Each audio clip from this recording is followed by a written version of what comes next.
Last lecture में हमारी आपकी बातें हुई थी ब्लड पर। ब्लड एक स्पेशल कनेक्टिव टिश्यू है क्योंकि फाइबर्स इसमें एब्सेंट होते हैं। ब्लड बना हुआ है प्लाज्मा और फॉर्म्ड एलिमेंट का। प्लाज्मा ब्लड का 55% बनाता है। प्लाज्मा आपका स्ट्रॉ कलर्ड होता है अर्थात सरपतिया रंग का होता है। विस्कस फ्लूइड होता है जिसमें 90 से 92% आपका वाटर होता है। 6 से 8% प्रोटीन होती है। 70 टाइप की प्रोटीन पाई जाती है। मेजर 3 प्रोटीन होती है, फाइब्रिनोजन, एल्ब्यूमिन, ग्लोबुलिन। फाइब्रिनोजन आपका ब्लड क्लॉटिंग कराता है। एल्ब्यूमिन आपका ऑस्मोटिक बैलेंस बनाता है। ग्लोबुलिन आपका डिफेंस मैकेनिज्म में मदद करता है। ब्लड में इसके अलावा मिनरल्स भी पाए जाते हैं। नमक का मग्गा SCO3-, नमक का हुआ मतलब Na+Cl- का मतलब कैल्शियम आयन, मग्गा मतलब हुआ मैग्नीशियम आयन, और HCO3- मतलब बाइकार्बोनेट। ये सब अपनी आयनिक फॉर्म में होते हैं क्योंकि ब्लड में पाया जाता है पानी, और पानी का डाइलेक्ट्रिक कांस्टेंट होता है ज्यादा, इस वजह से वो सॉल्ट को आसानी से तोड़ देता है।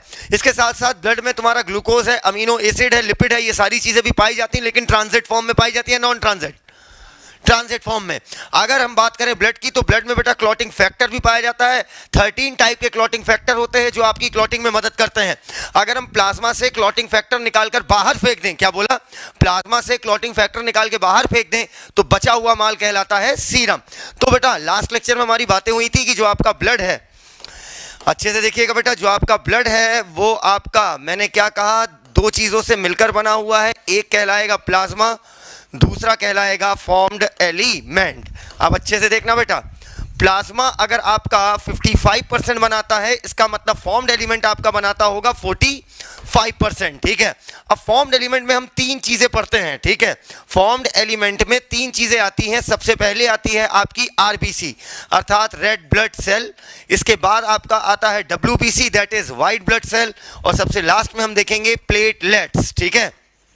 अच्छे से देखिएगा एक एक करके। ये टॉपिक देखने में छोटे होते हैं, इतने छोटे टॉपिक्स होते नहीं है क्योंकि इनमें बहुत कुछ हम फिलोसफी का सीखेंगे पार्ट। ठीक है। अब RBC रेड ब्लड सेल, बेटा एक शब्द होता है एरिथ्रो। ठीक है। जहां पर मैंने एक जगह ग्लॉसरी बनवाई थी कि जहां पर एक जगह आपने सारे शब्द लिखे थे, वहां पर एरिथ्रो वर्ड का मतलब जरूर लिखिए। एरिथ्रो का मतलब होता है रेड। कहीं पर भी एरिथ्रो शब्द का इस्तेमाल हो तो मतलब समझ जाइएगा किसकी बात हो रही है, रेड कलर की। क्लियर। Red blood cell. अब बेटा साइट का मतलब क्या होता है, सेल। तो अब हम क्या RBC को एरिथ्रोसाइट कह सकते हैं, बिल्कुल, क्योंकि रेड ब्लड सेल, ठीक है, नाम में ही आ रहा है। ठीक है। अब बेटा आप कई जगह देखते हो RBC को रेड ब्लड कॉर्पसल भी बोला जाता है और कई जगह रेड ब्लड सेल बोला जाता है, और आप कंफ्यूज हो जाते हो सर सेल बोले या कॉर्पसल बोले, सर इनमें ज्यादा सही क्या है। और वाकई में आप क्या बोलोगे, क्या रेड ब्लड सेल या कॉर्पसल, बात दोनों सही होती है, लेकिन अब आप इसको थोड़ा डिटेल में समझेंगे। पहले अच्छे से समझिएगा मैं क्या कह रहा हूं।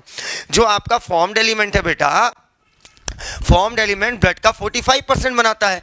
फॉर्म्ड एलिमेंट में हम 3 चीजें पढ़ेंगे। RBC red blood cell, erythro मतलब रेड, साइट मतलब सेल, तो RBC का दूसरा नाम हो गया एरिथ्रोसाइट।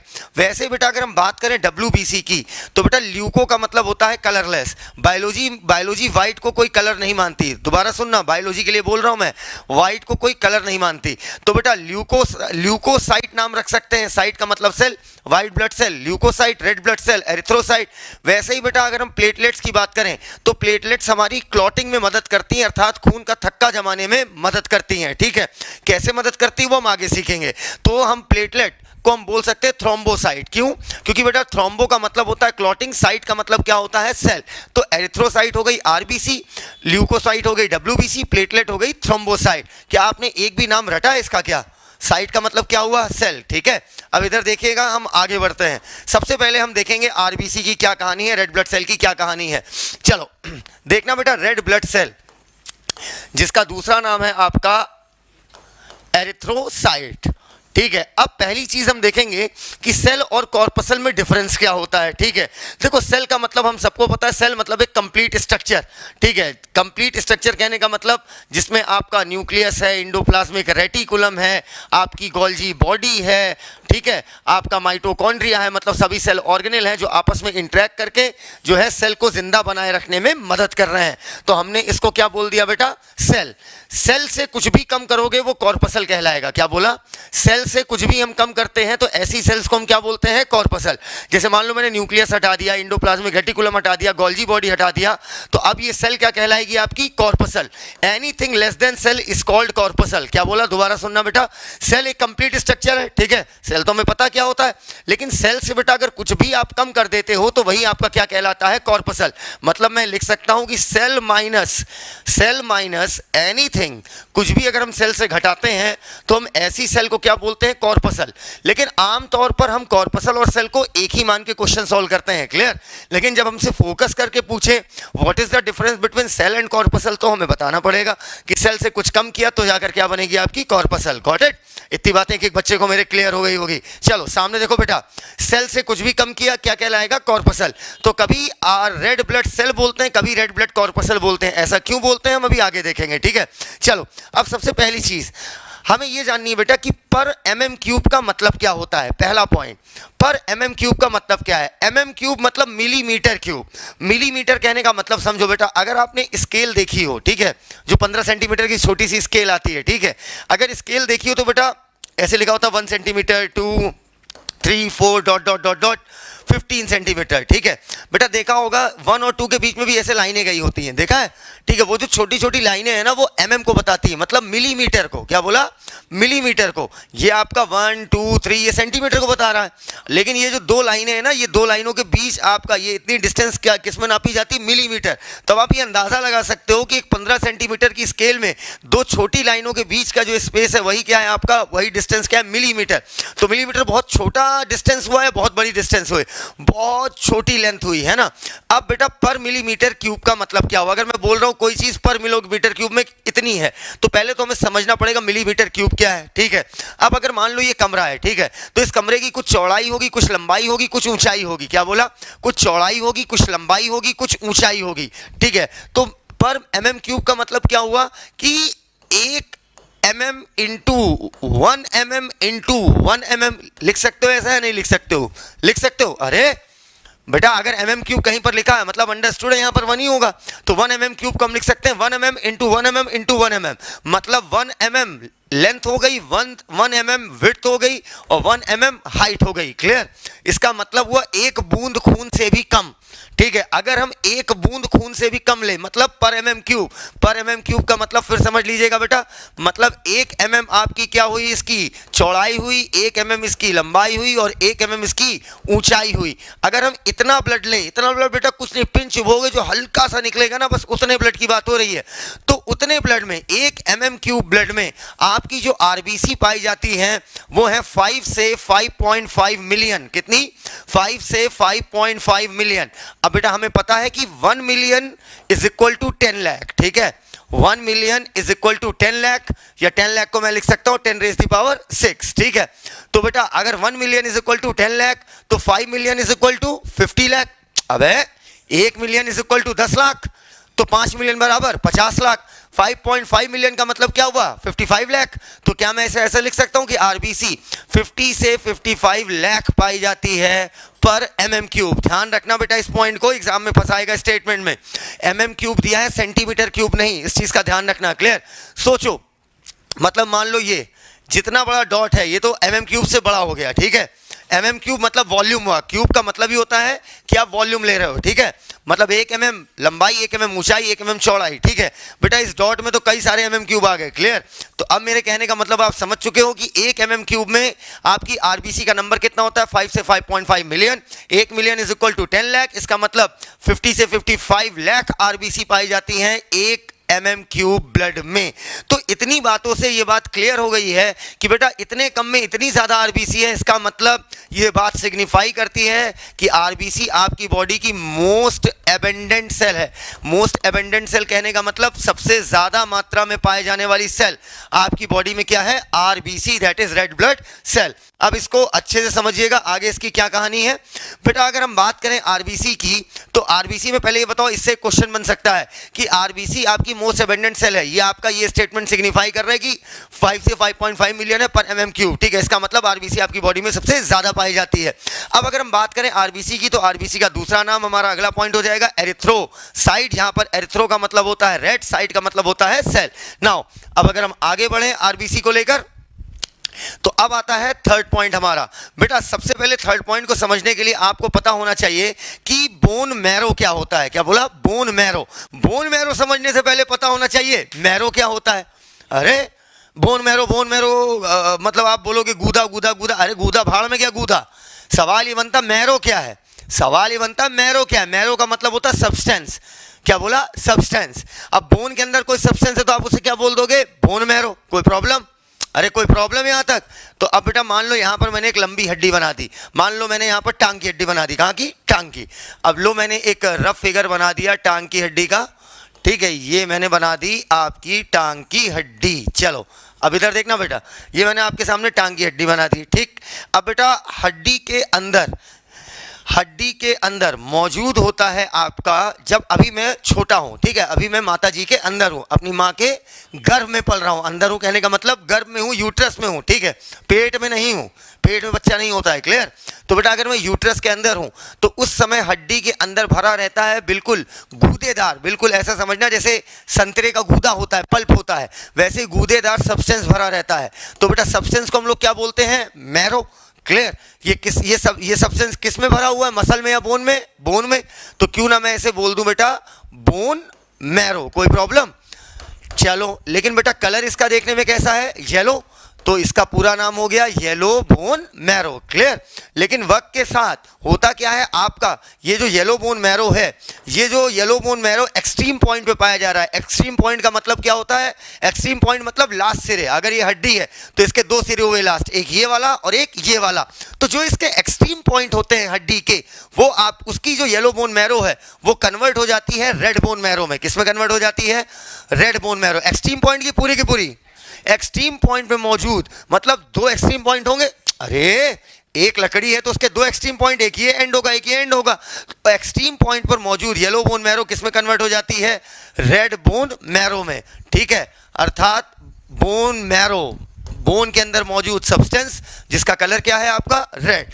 ये आपकी जो रेड बोन मैरो है बेटा, ये रेड बोन मैरो ही आपकी WBC बनाएगी, RBC बनाएगी और आपकी प्लेटलेट भी यही बनाएगी, क्लियर।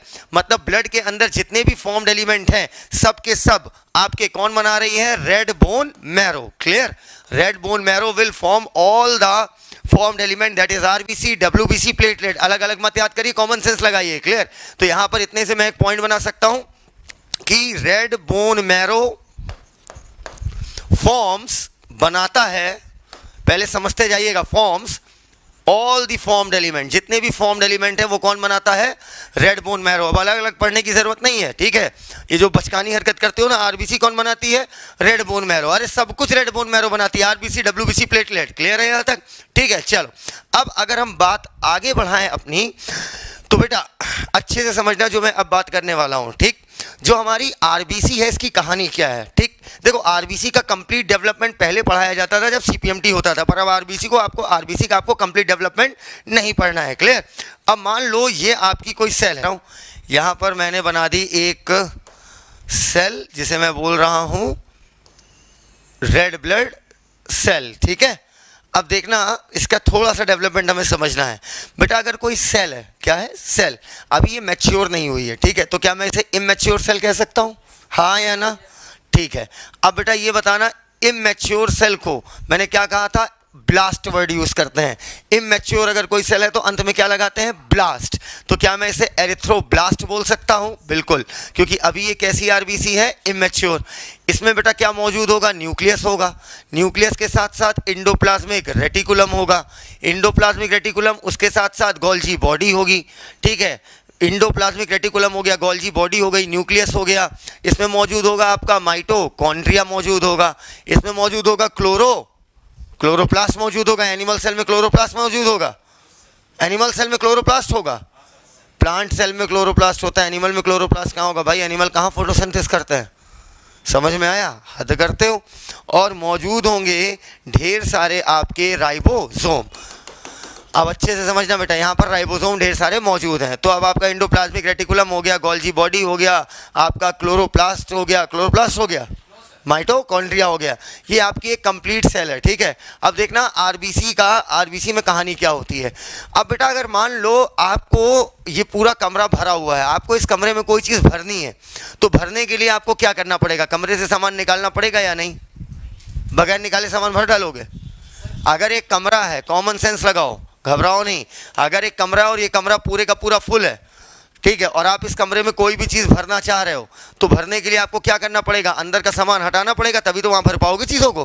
तो अगर आप ये जो RBC है, जो भविष्य में एक मैच्योर RBC बनेगी, अगर आप इसके अंदर किसी रंग को भरना चाहते हो, जैसे मान लो ये मैंने रंग बना दिया, ठीक है, इस कलर को भरना चाहते हो, तो पहला काम क्या होगा, आपको अंदर से माल क्या करना पड़ेगा, खाली करना पड़ेगा। तो इसी वजह से न्यूक्लियस हो गया, इंडोप्लाज्मिक रेटिकुलम हो गया, गोल्जी बॉडी हो गया, ये सारी चीज़ें आपकी अंदर से क्या हो जाती हैं, गायब हो जाती हैं। गायब कहने का मतलब डिसॉल्व हो जाती हैं, और इसी में भर दिया जाता है आपका लाल लाल कलर का पिगमेंट, ठीक है।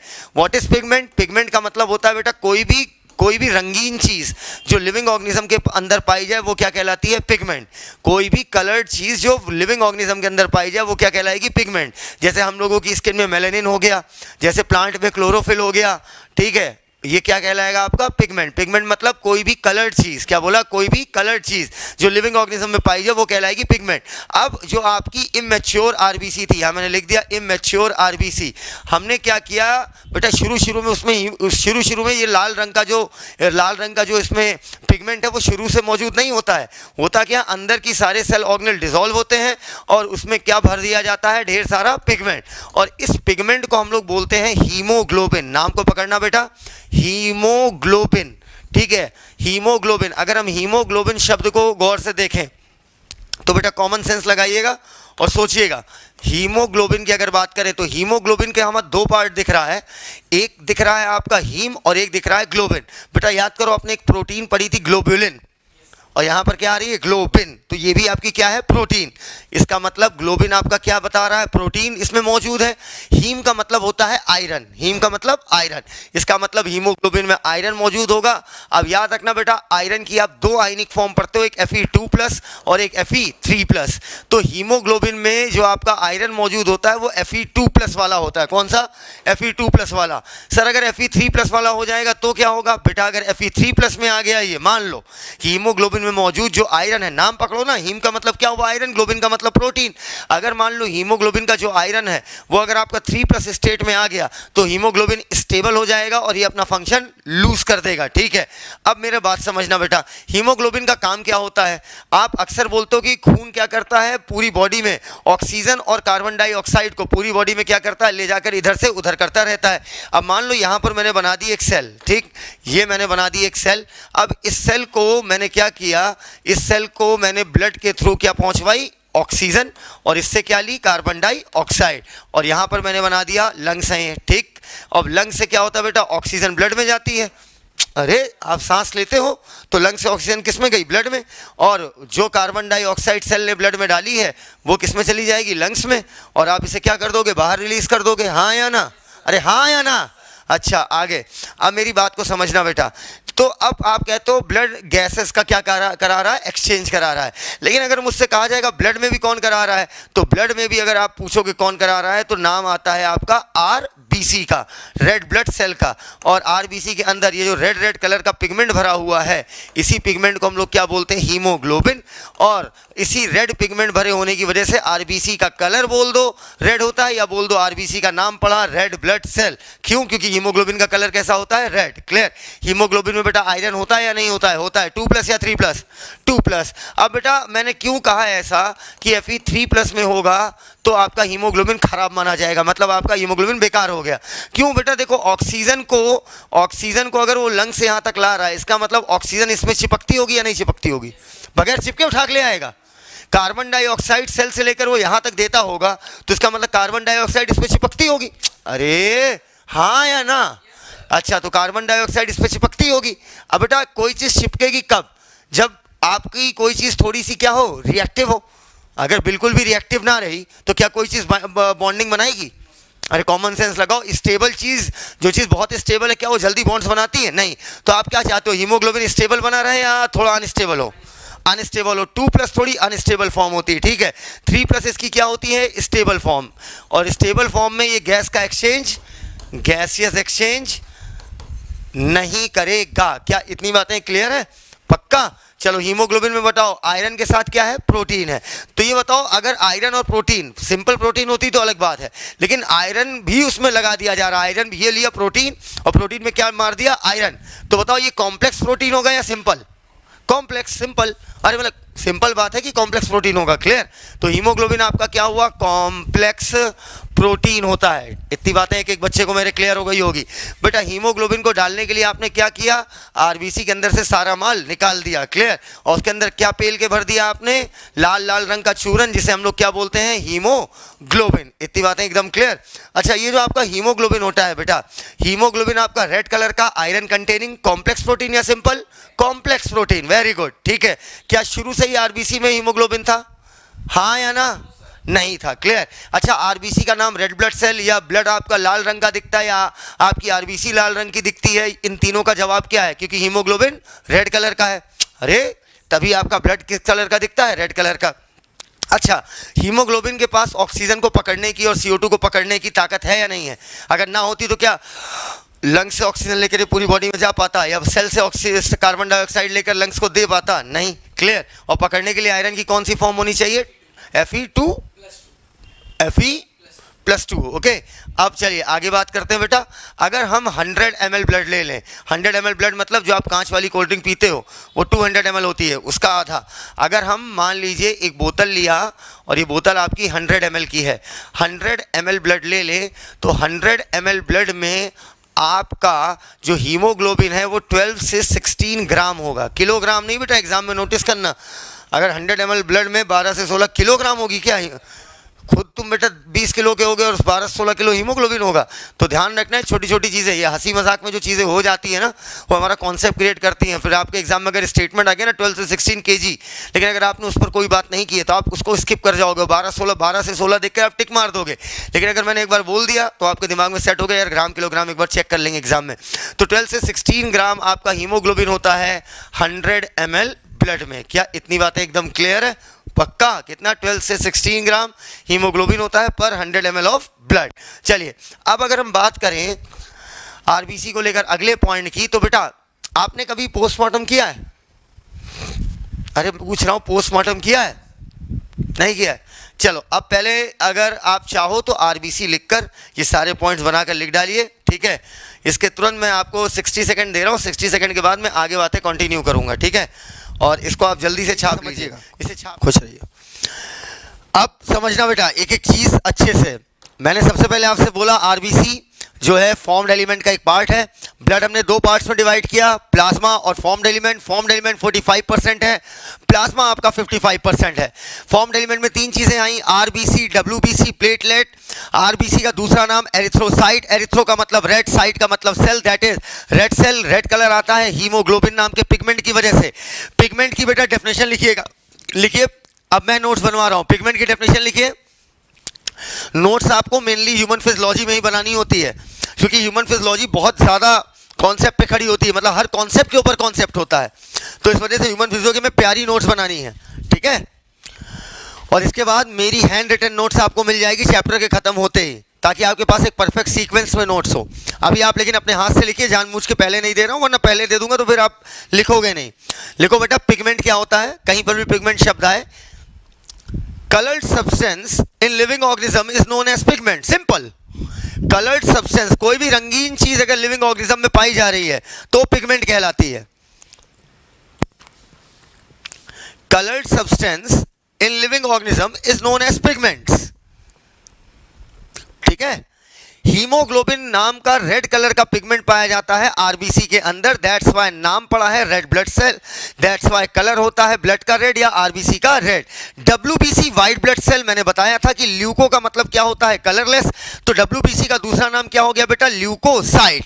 वहीं पर प्लेटलेट जो है वो आपकी क्लॉटिंग में मदद करती है, थ्रोम्बो का मतलब होता है क्लॉटिंग, साइट का मतलब होती है सेल। प्लेटलेट यद्यपि एक सेल नहीं है, मैंने कहा था प्लेटलेट आपकी सेल का टुकड़ा है, आरबीसी सेल है, डब्ल्यूबीसी सेल है, लेकिन प्लेटलेट आपकी सेल नहीं है, सेल का टुकड़ा है, ठीक है। लेकिन फिर हम इसे थ्रोम्बोसाइट क्यों कहते हैं, क्योंकि ये किसी न किसी सेल का टुकड़ा है, इसका मतलब कभी ना कभी तो ये भी सेल रहा, सेल का एक भाग हुआ करती थी ना, तो नाम क्या पड़ गया, थ्रोम्बोसाइट। थ्रोम्बो मतलब क्लॉटिंग में मदद कराने वाला सेल का टुकड़ा। अब हमने सबसे पहले डिटेल में पढ़ा था आरबीसी को। अब अगर हम आरबीसी की बात करें तो पहले हमने फोकस किया था पर एमएम क्यूब का मतलब क्या होता है बेटा। पर एमएम क्यूब का मतलब होता है कि 1 mm चौड़ाई, 1 mm लंबाई और 1 mm ऊंचाई। क्या बोला? 1 mm चौड़ाई, 1 mm लंबाई और 1 mm ऊंचाई। 1 mm मतलब कितना? 15 सेंटीमीटर की जो स्केल आती है उसके बीच में बस जो दो आपके ऐसे पॉइंट होते हैं उतनी डिस्टेंस आपकी 1 mm होती है। मतलब आप पिन चुभो तो जितना ब्लड निकले वो 1 mm है। इतने से ब्लड में आपकी जो आरबीसी होती है वो होती 5 से 5.5 मिलियन पर एमएम क्यूब। क्यूब का मतलब यहां पर क्या बात हो रही है? ब्लड के वॉल्यूम की। क्लियर? अच्छा बेटा हमें पता है कि 1 million is equal to 10 lakh, तो 5 million is equal to 50 lakh, 5.5 million is equal to 55 lakh. ठीक है, तो आपकी आरबीसी कितनी हुई? 50 से 55 लाख पर एमएम क्यूब बोल दीजिए, या 5 से 5.5 मिलियन पर एमएम क्यूब। अब हम आरबीसी में जब हम आगे बढ़े तो हमने बात करी हड्डियों की। हमारी जो हड्डियां हैं ये लॉन्ग बोन है, जैसे आपकी टांग की हड्डी हो गई, जैसे आपकी हाथ की हड्डी हो गई। ये वाली हड्डी आपकी क्या कहलाती है? ह्यूमरस। ये वाली हड्डी आपकी क्या कहलाती है? फीमर। ठीक है, ये हो गई फीमर, ये हो गई ह्यूमरस। ये जो आपकी लॉन्ग हड्डियां हैं, लंबी हड्डियां हैं, इनमें क्या होती है? जब आप अपनी मम्मी की यूट्रस में रहते हो बेटा, अंदर रहते हो कि बाहर? अंदर। मैंने आपको बताया था फिलॉसफी ऑफ बायोलॉजी में कि इंट्रा मतलब क्या होता है? अंदर। इंट्रा यूट्राइन लाइफ उसे बोलेंगे। इंट्रा यूट्राइन लाइफ कहने का मतलब यूट्रस के अंदर की जो हमारी जिंदगी थी। इंट्रा यूट्राइन लाइफ के दौरान क्या होता है? हड्डियों के अंदर सब्सटेंस भरा होता है, बिल्कुल गूदेदार। ऐसे समझो जैसे आपका संतरे का गूदा होता है, बिल्कुल गूदेदार सब्सटेंस भरा रहता है, जिसे हम बोलते हैं येलो बोन मैरो, क्योंकि वो देखने में कैसी होती है? येलो कलर की। लेकिन होता क्या है कि कुछ समय बाद हम मां के यूट्रस में अभी भी हैं, शुरुआत में पूरी की पूरी हड्डी में क्या भरा हुआ है आपका? Yellow bone marrow. इसे एक बार और देख लेते हैं। पूरी की पूरी हड्डी में, पूरी की पूरी लॉन्ग बोन में आपका भरा होता है येलो बोन मैरो। लेकिन बाद में क्या होगा बेटा? बाद में ये मैंने बना दी आपकी हड्डी, और अभी मान लो ये आपका बच्चा है, तो बच्चे के पूरी की पूरी हड्डी में भरी रहती है आपकी येलो बोन मैरो। ठीक है, अब बेटा मैरो का मतलब मैंने क्या बताया था? मैरो का मतलब बताया था सब्सटेंस, अर्थात हड्डी के अंदर मौजूद है सब्सटेंस, तो मैं इसे बोल दूंगा बोन मैरो। बोन का मैरो, बोन का सब्सटेंस, और लेकिन देखने में किस कलर का है? येलो कलर का है, तो मैं इसे क्या बोल दूंगा? Yellow bone marrow. Clear? Yellow bone marrow का कलर येलो क्यों होता है? क्योंकि इसमें पाया जाता है लिपिड। ठीक है, और लिपिड का कलर जो इसमें पाया जाता है वो क्या होता है? येलो। दैट्स व्हाई नाम क्या पड़ता है? Yellow bone marrow. Yellow bone marrow में बहुत सारा क्या पाया जाएगा? लिपिड पाया जाएगा। लेकिन अभी भी हम मम्मी के यूट्रस के अंदर हैं, मतलब हम इस समय अभी भी जी रहे हैं आपका intra uterine life. Intra uterine life. Intra का मतलब अंदर, किसके अंदर? यूट्रस के अंदर। यूट्रस के अंदर का जीवन अभी भी चल रहा है। ठीक है, शुरू में हड्डियों के अंदर पूरे में भरा रहता है येलो बोन मैरो। मैरो का मतलब सब्सटेंस। ठीक है, बोन के अंदर मौजूद गूदेदार substance, that is yellow bone marrow. लेकिन बेटा कुछ समय बाद क्या होता है? अभी भी हम यूट्रस में ही हैं, तो हड्डी के जो एक्सट्रीम पॉइंट है, एक्सट्रीम पॉइंट कहने का मतलब बिल्कुल आपके दो जो सिरे हैं यहां पर मौजूद, जो आपका येलो बोन मैरो है, ये आपका कन्वर्ट हो जाता है रेड बोन मैरो में। क्लियर? अर्थात बोन मैरो, बोन के अंदर मौजूद सब्सटेंस जिसका कलर क्या हो गया? रेड। तो यहां पर आपकी क्या बन गई? Red bone marrow. और ये जो रेड बोन मैरो है ये तीन के तीनों फॉर्म्ड एलिमेंट बनाने में सक्षम है। अर्थात रेड बोन मैरो आपका आरबीसी भी बनाएगी, रेड बोन मैरो आपका डब्ल्यूबीसी भी बनाएगी, रेड बोन मैरो आपकी प्लेटलेट्स भी बनाएगी। ठीक है, तीनों के तीनों कौन बना रहा है? आपका रेड बोन मैरो। इतनी बातें क्लियर हो गई हैं? चलिए अब अगर हम आगे बात करें, अगर हम आगे बढ़ें तो बेटा हमने कहा था कि आपकी सेल और कॉर्पसल में डिफरेंस क्या होता है। सेल से कुछ भी कम कर दो तो वो सेल क्या कहलाती है? आपकी कॉर्पसल। लेकिन जनरली हम क्या कहते हैं? सेल और कॉर्पसल एक ही चीज है। क्लियर? तो बेटा शुरू में क्या होता है? शुरू में आपकी जो आरबीसी होती है, शुरू में जो आपकी रेड ब्लड सेल होती है वो आपकी मतलब अभी आपकी मैच्योर नहीं है, अभी उसकी प्राइमरी स्टेज चल रही है। ठीक है, तो शुरू में जो आपकी आरबीसी है वो उसके अंदर जो है न्यूक्लियस भी पाया जाता है, उसके अंदर इंडोप्लाज्मिक रेटिकुलम भी पाया जाता है। नाम को पकड़ो बेटा, रेटिकुलम का मतलब होता है जाल। क्या? जाल। इंडो का मतलब क्या हुआ? अंदर। प्लाज्मिक मतलब साइटोप्लाज्म, सेल के साइटोप्लाज्म में मौजूद। क्या बोला? सेल के साइटोप्लाज्म के अंदर मौजूद जाल नुमा स्ट्रक्चर क्या कहलाएगी? इंडो मतलब अंदर, प्लाज्मिक मतलब साइटोप्लाज्म में मौजूद, रेटिकुलम का मतलब क्या हुआ? जाल। और वैसे ही बेटा एक साइंटिस्ट थे गोल्जी, उन्होंने खोजी थी गोल्जी बॉडी, तो यहां पर एक और सेल ऑर्गेनल पाया जाता है, गोल्जी बॉडी बना दिया, माइटोकॉन्ड्रिया बना दिया। ऐसे ही आपके कंप्लीट एक सेल है। ठीक है, लेकिन क्या अभी आरबीसी मैच्योर हो गई है? क्या अभी आरबीसी में हीमोग्लोबिन आ गया है? नहीं, अभी आरबीसी अपनी शुरुआती स्टेज में है। क्लियर? आपको पूरा सीक्वेंस नहीं पढ़ना पढ़ना है। पहले पढ़ाया जाता था प्रो एरिथ्रोब्लास्ट बनेगी, फिर ये बनेगी, प्यूरिपोटेंट सेल से हम शुरू करते थे। अब ये सब फालतू बातें आपको नहीं पढ़नी है। अब आपको बस ये जानना है कि अभी आरबीसी नहीं बनी है, क्लियर, मैच्योर नहीं हुई है, अभी आरबीसी की शुरुआती अवस्था है। अब हमें इसके अंदर भरना है रेड कलर का पिगमेंट, जिसे क्या बोलते हैं, हीमोग्लोबिन। बेटा इसे हम पिगमेंट क्यों कह रहे हैं, कलर क्यों नहीं बोल रहे हैं? कोई भी कलर सब्सटेंस जो लिविंग ऑर्गेनिज्म में है वो क्या कहलाएगा आपका, पिगमेंट। जैसे स्किन का कलर किस वजह से आता है, मेलानिन, क्लियर, तो मेलानिन क्या हुआ, पिगमेंट। वैसे प्लांट में मौजूद होता है एक हरे कलर का पिगमेंट, क्लोरोफिल, बोलो, तो उसे भी हम क्या बोलेंगे, पिगमेंट। क्यों बेटा, क्योंकि ये क्या है, कोई भी कलर चीज जो लिविंग ऑर्गेनिज्म में पाई जाए वो कहलाएगी आपकी पिगमेंट। नाउ अब मुझे अगर हीमोग्लोबिन भरना है इसके अंदर, तो मैंने आपको बताया था कि अगर आप कोई पूरा कमरा भरा हुआ है लेकिन आप उसके अंदर कोई चीज और भरना चाहते हो तो आपको उस कमरे से कुछ चीजें निकालनी पड़ेगी। तो मैंने क्या किया, माइटोकॉन्ड्रिया हटा दिया, यहां पर क्या भर दिया, हीमोग्लोबिन, न्यूक्लियस हटा दिया, एंडोप्लाज्मिक रेटिकुलम हटा दिया, गोल्जी बॉडी हटा दिया, और पूरे में धकापेल क्या भर दिया आपका, हीमोग्लोबिन। इतनी बातें एकदम क्लियर। अब हीमोग्लोबिन पूरे में भर दिया। अब हीमोग्लोबिन के अगर हम नाम को पकड़ें, अगर हम हीमोग्लोबिन के नाम को पकड़ें बेटा, तो जो आपका हीमोग्लोबिन है, इधर देखना बेटा, हीमोग्लोबिन में आपके एक्चुअली में, अब मैं इसे थोड़ा डिटेल में आपको समझा रहा हूं। हीमोग्लोबिन में असल में दो पार्ट होता है, एक पार्ट आपका कहलाएगा हीम पार्ट और दूसरा कहलाएगा ग्लोबिन। हीम और ग्लोबिन ये दोनों मिलकर आपके बनाएंगे हीमोग्लोबिन। अब इसे थोड़ा डिटेल में देखेंगे। पहले हमने हीम को सिंपली क्या बोल दिया, आयरन, लेकिन अब हम थोड़ा डिटेल में देखते हैं। जो ग्लोबिन है वो क्या है, आपकी प्रोटीन। मैंने आपको बताया था ग्लोबुलिन, याद आया, ग्लोबुलिन क्या थी, प्रोटीन। अरे बोलिए आओ, हाँ, तो ग्लोबिन क्या थी तुम्हारी, प्रोटीन थी, पक्का। अब ये जो आपका हीम है, अब हीम में एक्चुअली में दो चीजें आती हैं, कितनी, दो। एक आता है इसमें आयरन, हीम बना होता है दो चीजों से, आयरन। अब आयरन की हम दो आयनिक फॉर्म पढ़ते हैं बेटा, एक Fe2+ और एक Fe3+। Fe2+ और Fe3+ में अगर हमसे पूछा जाए हीमोग्लोबिन में आयरन किस फॉर्म में होता है, Fe2+ फॉर्म में होता है, क्लियर इतनी बात, Fe2+ में होता है। सर अगर Fe3+ हो जाएगा तो क्या नुकसान हो जाएगा, नुकसान, हीमोग्लोबिन पिला जाएगा। कहने का मतलब हीमोग्लोबिन अपना फंक्शन नहीं कर पाएगा। हीमोग्लोबिन का काम क्या है, ऑक्सीजन को लंग, चुप रहो, पहले बात सुनो हमारी, हमने सांस खींची, लंग्स तक ऑक्सीजन गई, ऑक्सीजन लंग से किस में गई, ब्लड में। अब ब्लड में कोई ऑक्सीजन को पकड़ने वाला भी तो होना चाहिए। तो हीमोग्लोबिन क्या करता है, ऑक्सीजन को पकड़ता है और इसे ले जाके किसको दे देगा, सेल को, और सेल से लेगा कार्बन डाइऑक्साइड और दे देगा किसको, लंग को, और लंग उसे क्या कर देगा, बाहर कर देगा, पक्का। अब कॉमन सेंस लगाओ, कार्बन डाइऑक्साइड पकड़ना है हीमोग्लोबिन को, ऑक्सीजन भी पकड़ना है। कोई चीज तभी किसी को पकड़ सकती है ना जब वो रिएक्टिव होगी। अगर वो रिएक्टिव नहीं है तो क्या वो पकड़ पाएगी? अगर कोई चीज स्टेबल है तो क्या वो किसी के साथ हल्का भी रिएक्शन शो करेगी, नहीं करेगी। तो हीमोग्लोबिन को आप क्या चाहते हो, रिएक्टिव हो या नॉन रिएक्टिव हो? रिएक्टिव हो मतलब स्टेबिलिटी बहुत ज्यादा हो, स्टेबिलिटी ठीक ठाक हो, ना जरूरत से ज्यादा हो ना जरूरत से कम हो, मतलब अब इतनी भी कम स्टेबिलिटी ना हो कि हीमोग्लोबिन जो है तबाह हो जाए। इतनी बात है क्लियर। तो बेटा Fe3+ जो होता है वो स्टेबल फॉर्म होता है, कैसा फॉर्म, स्टेबल फॉर्म।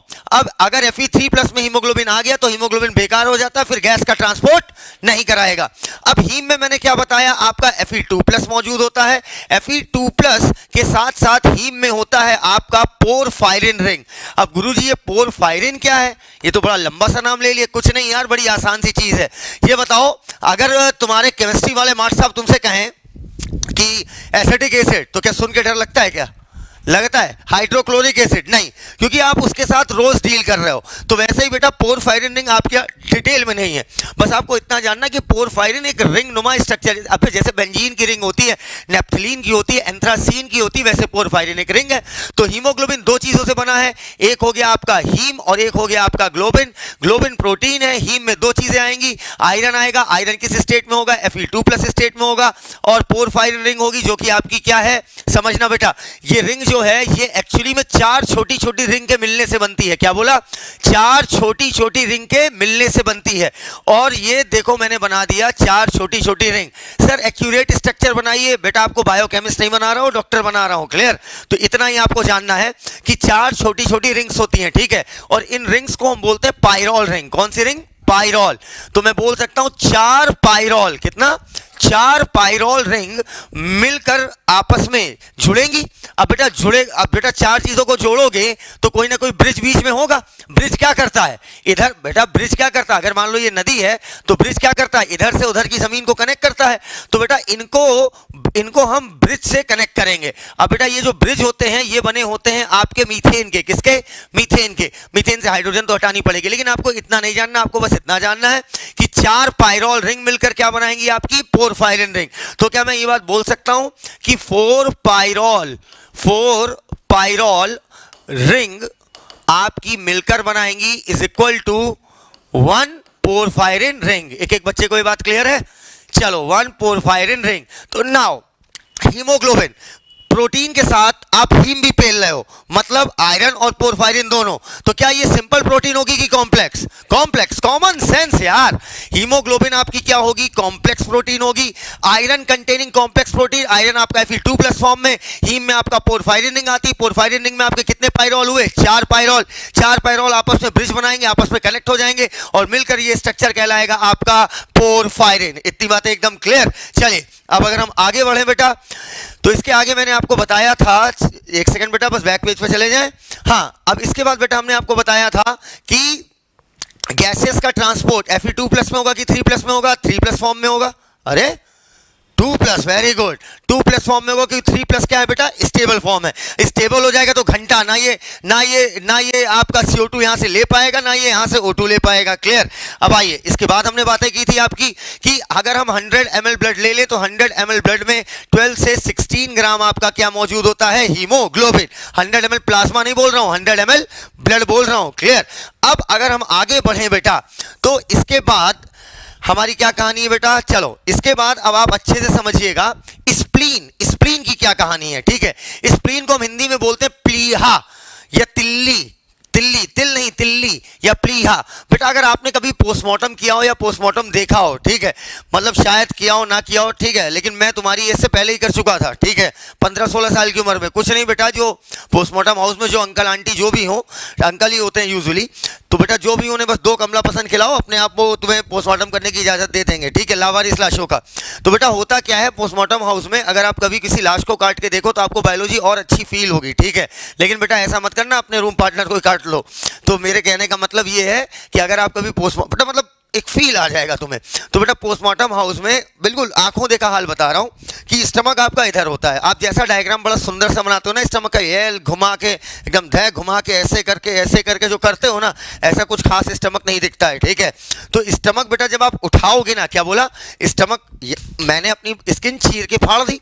ठीक है, अब जब स्टमक, जहाँ पे स्टमक आप जब उठाओगे तो उठाओगे तो नीचे ही रखी होती है स्प्लीन, बिल्कुल स्लेटी रंग की, बिल्कुल ग्रे कलर की, गाढ़े कलर की। क्लियर?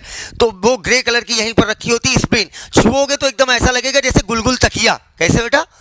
बस गुलगुल तकिया समझ में आ रहा, वेरी गुड बेटा। तो स्टमक को जब तुम उठाओगे तो इसी के नीचे क्या रखी होती है, स्प्लीन। ठीक है, अब बेटा स्प्लीन तुमको हम वास्तविकता बता रहे हैं, अपना आंखों देखा हाल बता रहे हैं कि स्प्लीन को जब तुम बाहर से देखोगे बेटा, तो बाहर से स्प्लीन देखने पर आपको, जस्ट अ सेकंड बेटा, बाहर से स्प्लीन देखने में आपको बिल्कुल इसी कलर की दिखेगी जिस कलर की इस समय बोर्ड पे दिख रही है। ठीक है, मैं पूरे का पूरा बोर्ड एक सेकंड वाइट कर दूं ताकि आपको और क्लियरली समझ में आए। ठीक है, हाँ बिल्कुल, क्या बात, स्प्लीन बिल्कुल देखने में इसी रंग की दिखेगी जिस रंग की इस समय मैंने बोर्ड पे बनाई है। ठीक है, बिल्कुल ऐसा सेम कलर। अब बेटा इसके बाद क्या हुआ, इसके बाद इच्छा हुई बेटा कि गुलगुल स्प्लीन, और इस स्प्लीन के अंदर रखा क्या है, मतलब ये स्प्लीन इतनी गुलगुल क्यों है, हमने काट के देखा। जब बेटा हमने इसको काट कर देखा, जब हमने इसको काटा, काटने पर हमें, जब काटने के बाद जब हमने इसको अंदर से देखा तो इतनी गाढ़ी लाल थी कि ऐसा ब्राइट रेड कलर मैंने अपनी जिंदगी में नहीं देखा। नहीं, वास्तविकता बता रहे बेटा, कितनी ज्यादा गाढ़ी लाल, कितना रेड कलर आज तक मैंने, मतलब समझ लो शादी का जोड़ा फेल हो जाए, ऐसा लाल रंग होता है स्प्लीन को जब तुम काटोगे। ऊपर से तो ग्रे कलर की दिखेगी लेकिन अंदर एकदम गाढ़ी लाल। हम समझ गए बॉडी में एक ही पिगमेंट है हीमोग्लोबिन, जो किस रंग का है, रेड कलर का है। क्लियर? या हीमोग्लोबिन के एक भाई है मायोग्लोबिन, अभी पढ़ोगे आगे, तो वही आपका रेड कलर का। मैं समझ गया कि कहीं ना कहीं इसमें हीमोग्लोबिन का चक्कर जरूर होगा, लॉजिकल समझना। ठीक भाई, स्प्लीन काट के देखोगे अंदर से एकदम गाढ़ी लाल है, तो हीमोग्लोबिन का चक्कर जरूर होगा। और हीमोग्लोबिन किस में रखा होता है? आरबीसी के अंदर। हीमोग्लोबिन बेटा प्लाज्मा में छोटे सांड की तरह थोड़ी टहलता है, वो तो आरबीसी के अंदर रहता है। बोलो, तो इसका मतलब इसके अंदर कहीं ना कहीं आपकी आरबीसी पाई जाती होगी। बोलो हाँ या ना। तो बेटा अब समझना स्प्लीन का काम क्या होता है। स्प्लीन का दो मेन काम होता है। जैसे मान लो मैं अभी सो रहा हूं, क्या कर रहा हूं? सो रहा हूं। तो बताओ मेरी बॉडी में अभी, मतलब सो रहा हूं तो मैं एज्यूम करना है, बताओ मेरी बॉडी में एनर्जी, मेरी बॉडी को एनर्जी की रिक्वायरमेंट, एनर्जी की जरूरत ज्यादा या कम? अरे कम, ऐसे पूरा ऐसे बोला करो, कम। कम ना, एनर्जी की जरूरत कम। जब एनर्जी की जरूरत कम, तो बेटा बताओ मेरी बॉडी रिस्पायरेशन कम करेगी या ज्यादा? कम करेगी, क्योंकि रिस्पायरेशन इज द इकलौता तरीका टू प्रोड्यूस एनर्जी। एनर्जी पैदा करने का इकलौता तरीका है रिस्पायरेशन। तो अगर एनर्जी हमें कम चाहिए, क्योंकि अभी मैं सो रहा हूं, एनर्जी कम चाहिए, तो क्या बॉडी रिस्पायरेशन करेगी? करेगी, लेकिन कम करेगी। दिल तो धड़काओगे, नर्व इंपल्स तो भेजोगे, उसके लिए कुछ तो एनर्जी चाहिए। हाँ, जितना आप जगे रहते हो उसकी तुलना में एनर्जी चाहिए कम, तो रिस्पायरेशन करेंगे कम। तो मैं कह सकता हूं during sleeping time we need less energy, so respiration क्या हो जाएगा हमारा? कम होगा। अब अगर रिस्पायरेशन कम करोगे तो बताओ ऑक्सीजन ज्यादा चाहिए या कम चाहिए? अरे जब रिस्पायरेशन कम करोगे तो ऑक्सीजन क्या चाहिए? ज्यादा या कम? कम चाहिए। अरे कभी अपने पापा को देखना बेटा, जब सोते हैं तो देखना बेटा तोंद बड़ी सोते वक्त बहुत धीरे धीरे ऊपर जाती है, बड़ी धीरे धीरे नीचे आती है, क्योंकि बड़े हौले हौले, ज्यादा ऑक्सीजन नहीं चाहिए। लेकिन वहीं बेटा अगर तुम्हें कुकुर दौड़ा दे, तुम्हें एनर्जी ज्यादा चाहिए या कम? जल्दी जल्दी बोला करो, एनर्जी ज्यादा चाहिए। क्यों? क्योंकि बेटा जैसे ही आपको कुत्ता दौड़ाएगा आप तुरंत अलर्ट होकर भागना चालू करोगे, और सारी की सारी मसल्स आपकी काम करेंगी। सेल्स क्या कह रहे होंगे? भैया ऑक्सीजन लाओ, ऑक्सीजन लाओ, हमें एनर्जी पैदा करनी है, वरना कुत्ता कुछ लेके चला जाएगा। बोलो, तो अब सेल्स को ऑक्सीजन चाहिए ज्यादा। तो आप जब कुत्ता दौड़ाता है तो सांस जल्दी जल्दी, क्यों? ताकि ज्यादा से ज्यादा अंदर ऑक्सीजन जाए और अंदर जो जहरीली गैस कार्बन डाइऑक्साइड बन रही है वो ज्यादा से ज्यादा बाहर आए। क्लियर? अब बेटा सोचो, अभी मैं सो रहा हूं, एनर्जी चाहिए कम, तो रिस्पायरेशन होगा कम, और रिस्पायरेशन होगा कम मतलब ऑक्सीजन की डिमांड है कम, और कार्बन डाइऑक्साइड अंदर ज्यादा बनेगी या कम? कम, क्योंकि अबे रिस्पायरेशन कम तो ऑक्सीजन का इस्तेमाल कम, मतलब CO2 बनेगी कम। पक्का? एकदम क्लियर है। अब बेटा ये बताओ आरबीसी में मौजूद हीमोग्लोबिन का काम क्या था? Transport of gases. तो बताओ गैस का ट्रांसपोर्ट ज्यादा हो रहा होगा या कम? बहुत अच्छे, गैस का ट्रांसपोर्ट कम हो रहा होगा। तो क्या अब इस समय मुझे सोते वक्त जब एनर्जी कम चाहिए, तो क्या इस समय मुझे 50 से 55 लाख आरबीसी पर MM³ जो पाई जाती है, क्या इतनी ज्यादा नंबर में आरबीसी की आवश्यकता है? नहीं है। तो अब आरबीसी को हम क्या देंगे? आराम। अब तुम में से कुछ लोग कहेंगे अरे गुरुजी टहलने दो ना, आपके बाप का क्या जाता है। बेटा फिलॉसफी ऑफ बायोलॉजी कहती है कि संसार का हर ऑर्गेनिज्म अपने अंदर दो चीजें बचाना चाहता है, वाटर और एनर्जी। तो क्या आरबीसी को फर्जी टहलाओगे? काम ना धंधा लेकिन तुम टहलती रहो। तो बॉडी हमारी क्या करती है? बॉडी क्या करती है? आरबीसी को स्टोर कर लेती है कि चचा अभी तुम्हारा काम नहीं है, तो अभी तुम चुपचाप स्प्लीन में आके क्या हो जाओ? स्टोर। जब आवश्यकता होगी, जब जरूरत होगी, तुम्हें दोबारा बुला लेंगे। एकदम क्लियर? अच्छा एक बात बताओ बेटा, अभी इस समय क्या हमारी किसी देश से लड़ाई चल रही है? नहीं चल रही। तो लेकिन तब भी थोड़ी मोड़ी छुटपुट होती रहती है। तो अभी बताओ क्या बॉर्डर पर उतने सैनिक होंगे जितने कारगिल के समय पर होंगे? नहीं। तो अभी क्या है? अभी सैनिकों को बैठा दिया गया, अभी आप थोड़ा रेस्ट कीजिए, आराम कीजिए, अभी आप छावनी में बैठिए, जब जरूरत होगी तब आपको बुला लिया जाएगा। क्लियर? तो भैया अभी आरबीसी तुम्हारी जरूरत नहीं है, अभी मैं स्लीपिंग मोड में हूं, है ना। अब मान लो सोते में तुमने हमको जगाया और जगाते ही बेटा अपना चेहरा दिखा दिया एकाएक, मैं जाऊंगा डर। अब मैं क्या करूंगा? मैं वहां बैठा रहूंगा? मैं भागूंगा? बिल्कुल सही। देखो खुद जानता है कि भूत जैसा चेहरा है। तो बेटा जब मैं भागना शुरू करूंगा तो शुरू में तो मैं भागूंगा। जब मैं भाग रहा हूं तो मेरी बॉडी को क्या चाहिए? ग्लूकोज चाहिए। ग्लूकोज को तोड़ोगे तब भी तो एनर्जी निकालोगे। ठीक है? अब मेरी मसल्स बेटा मेरे साथ भाई मसल्स मुझे दौड़ाएंगी। ठीक है? अब मेरी मसल्स काम करना चालू। अब मसल की सेल क्या कहेंगी? भैया मुझे क्या चाहिए? एनर्जी। अरे एनर्जी चाहिए ना। अबे जब मसल काम करेगी तो मसल वर्क करेगी, तो वर्क करने के लिए क्या चाहिए? एनर्जी। और एनर्जी पैदा करने का इकलौता तरीका रिस्पायरेशन। मतलब मसल्स क्या मांग रही हैं? ऑक्सीजन। तो बताओ मेरा रिस्पायरेशन रेट जल्दी जल्दी हो जाएगा या स्लो होगा? जल्दी जल्दी। आप क्या चाहोगे? जल्दी जल्दी सेल्स के पास ऑक्सीजन पहुंचे और वो जो जहरीली गैस बना रहे हैं वो बॉडी में रुके ना, और वो तुरंत जो है जल्दी से कहां पहुंचे? लंग के पास। मतलब आप चाहोगे कि गैस का ट्रांसपोर्ट तेज हो जाए या धीरे हो जाए? तेज हो जाए। तो अब गैस का ट्रांसपोर्ट बढ़ाने के लिए स्प्लीन में आरबीसी बनी रहे कि स्प्लीन से निकल के ब्लड में चली आए, स्प्लीन से निकल के ब्लड में चली आए। क्लियर? तो क्या मैं इतनी बातों के बाद ये बात बोल सकता हूं कि सोते वक्त हमारे ब्लड में आरबीसी नहीं होती? नहीं होती है, उतनी होती है जितने से आप का काम चल जाए। इतनी बात है एकदम क्लियर। दैट्स व्हाई हम स्प्लीन को बोलते हैं ब्लड बैंक। क्लियर?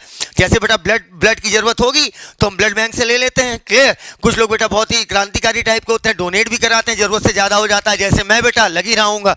तो अब मेरी बात को समझना, तो मैं कह सकता हूं spleen is also known as blood bank because जरूरत के समय यहीं से आरबीसी ले ली जाती है, जरूरत नहीं है तो यहीं पर आरबीसी लाकर स्टोर कर दी जाती है। क्लियर? तो spleen is store house of RBC. Emergency situation में आरबीसी यहां से दे दी जाएगी। दैट्स व्हाई हम कहते हैं बेटा कि spleen is blood bank of our body. Clear?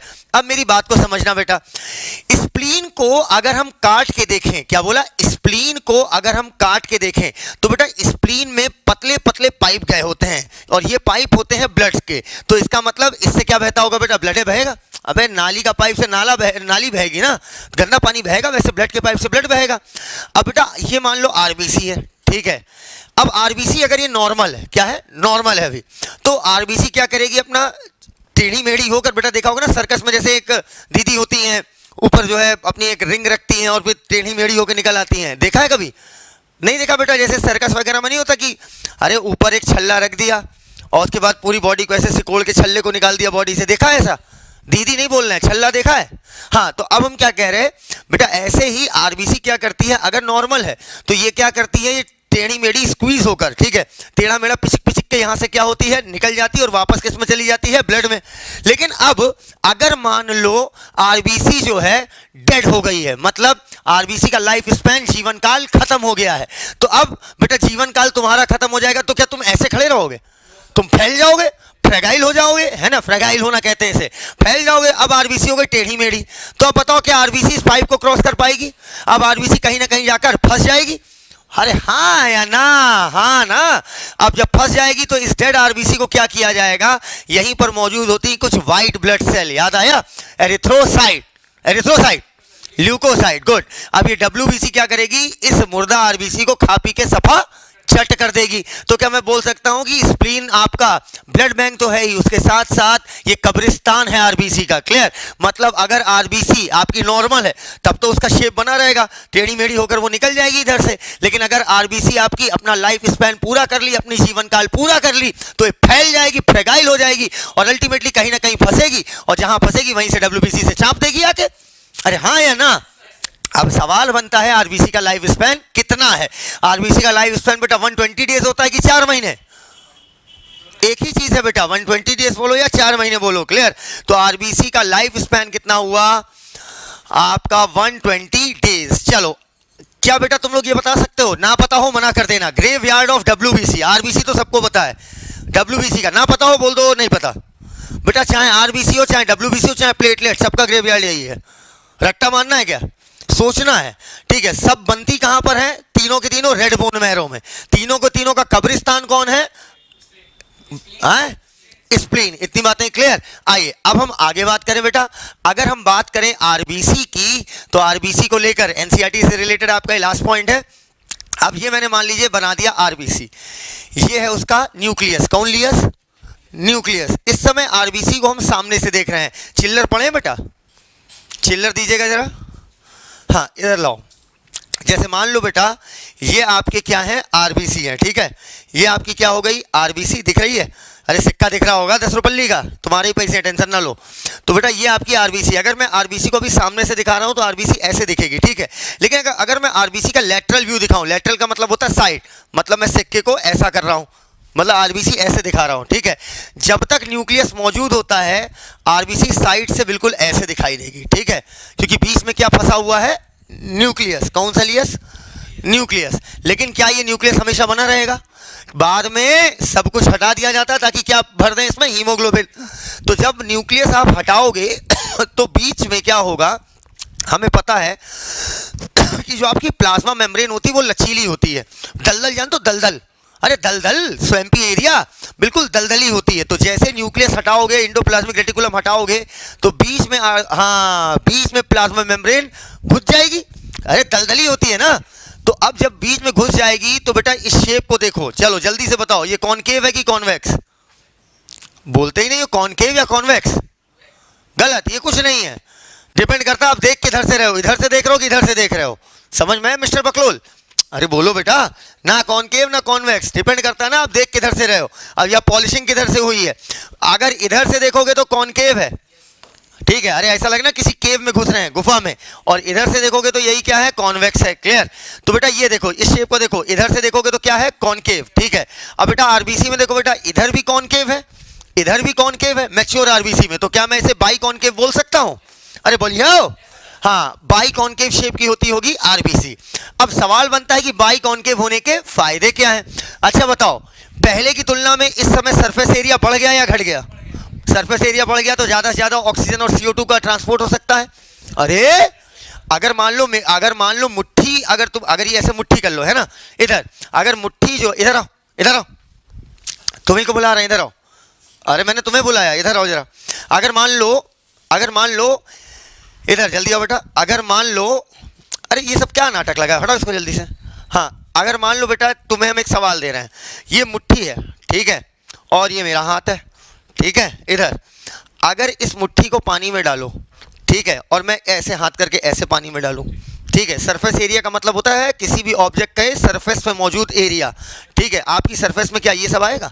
क्योंकि आप, हाँ बिल्कुल सही, क्योंकि मुट्ठी आपने बांध ली है, लेकिन मेरा पूरा ये सब सरफेस आएगा। तो बताओ किसका सरफेस एरिया ज्यादा? तो कौन ज्यादा पानी को फेस करेगा? तो निकलिए यहां से। अब बेटा यहां पर सरफेस एरिया ज्यादा है तो ज्यादा से ज्यादा ऑक्सीजन ले पाएगा, ठीक है, ज्यादा से ज्यादा CO2 को बाइंड कर पाएगा, पक्का। तो बाई कॉनकेव शेप होने का फायदा क्या हुआ बेटा? गैसेस को आसानी से पकड़ सकता है क्योंकि सरफेस एरिया बढ़ गया है। क्लियर? और गैस आसानी से डिफ्यूज हो जाएगी। बोलो। अच्छा, तो हम बाई कॉनकेव शेप होने का फायदा देख लिए, ठीक है। अब बेटा ये बताओ कि आरबीसी में न्यूक्लियस होता है या नहीं होता है? डिपेंड करता है मैच्योर या इमैच्योर। शुरू वाली आरबीसी जो होती है उसमें न्यूक्लियस था, लेकिन हीमोग्लोबिन डालने के लिए आपने न्यूक्लियस निकाल लिया। क्लियर? तो अब मेरी बात को समझिएगा कि अगर पूछा जाए एरिथ्रोसाइट के पास न्यूक्लियस है या नहीं है, नहीं है। और अगर टर्म दे दे आपका मैच्योर की इमैच्योर, मैच्योर, ठीक है, तो मैच्योर आरबीसी के पास न्यूक्लियस नहीं होता, और इस वजह से शेप कैसा आ जाता है? By concave. बेटा हम लोग किस में आते हैं, बर्ड्स में कि मैमल्स में? बहुत अच्छे, ठीक है, मैमल्स में आते हैं। तो बेटा ये बताओ, अब सवाल बनता है क्या सभी मैमल्स की हम लोग मैमल्स हैं क्योंकि मेमोरी ग्लैंड है, एक्सटर्नल बॉडी हेयर है, वार्म ब्लडेड है, हार्ट में कमरे कितने हैं? 4, ठीक है, भले पत्नी एक हो पर कमरे 4 है, ठीक है, इधर समझना। तो मैं आपसे क्या कह रहा हूं कि बेटा most of the mammal, all नहीं बोला जाता, अधिकतर मैमल्स की आरबीसी जो होती है वो नॉन न्यूक्लिएटेड होती है, मतलब उसमें न्यूक्लियस एब्सेंट होता है, अधिकतर, मेजॉरिटी, लेकिन ऑल नहीं। क्यों? क्योंकि एक्सेप्शन है कैमल। कैमल की आरबीसी आपकी कैसी होती है? न्यूक्लिएटेड आरबीसी होती है। क्लियर? तो मैं बोल सकता हूं मोस्ट ऑफ द मैमल, अधिकतर मैमल के केस में आपकी आरबीसी कैसी होती है? नॉन न्यूक्लिएटेड, लेकिन एक्सेप्शन क्या हो गया आपका? कैमल। इतनी बातें एकदम क्लियर।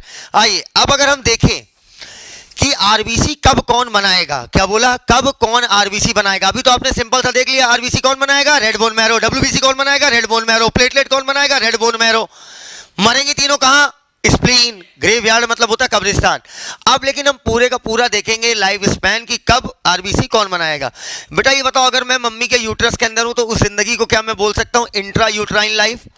इंट्रा मतलब अंदर, यूट्रस के अंदर है, तो इस लाइफ को क्या बोला? इंट्रा यूटेराइन लाइफ, ठीक है।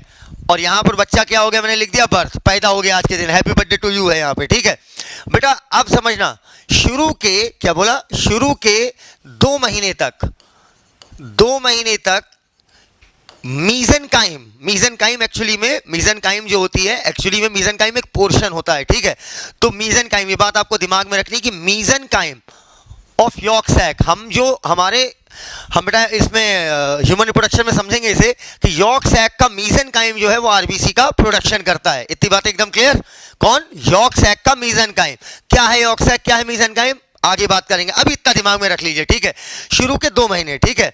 इसके बाद आपका लगभग 6 महीने तक, कितने महीने तक? 6 महीने तक, 2 से लेकर 6 महीने तक लिवर आपका आरबीसी का प्रोडक्शन करता है। कौन? लिवर। क्लियर? और 6 महीने के बाद, 6 महीने के बाद आपका लगभग 20 साल तक, कितने साल तक? 20 साल तक, 20 ईयर तक रेड बोन मैरो आरबीसी का प्रोडक्शन करती है। Red bone marrow, red bone marrow याद आया? तो बेटा रेड बोन मैरो कब से आरबीसी बनाना चालू करती बेटा? 6 महीने के बाद से ही। कब 6 महीना? पैदा हुआ, पैदा भी नहीं हुए हो? नहीं हुए? अरे अच्छा, इधर देखो, 6 महीने के बाद जब हम मम्मी के अंदर है तब से। इसके बाद की क्या कहानी, वो आपके सिलेबस में नहीं है। ठीक है, आपको बस इतना याद जानना है कि जो लॉन्ग बोन्स होती हैं इनमें मौजूद एक्सट्रीम पॉइंट पे जो रेड बोन मैरो, ये आपका क्या करेगा? आरबीसी का प्रोडक्शन करेगा। अब मेरा सवाल है, सर अगर रेड बोन मैरो किसी की खराब हो जाए, क्या बोला?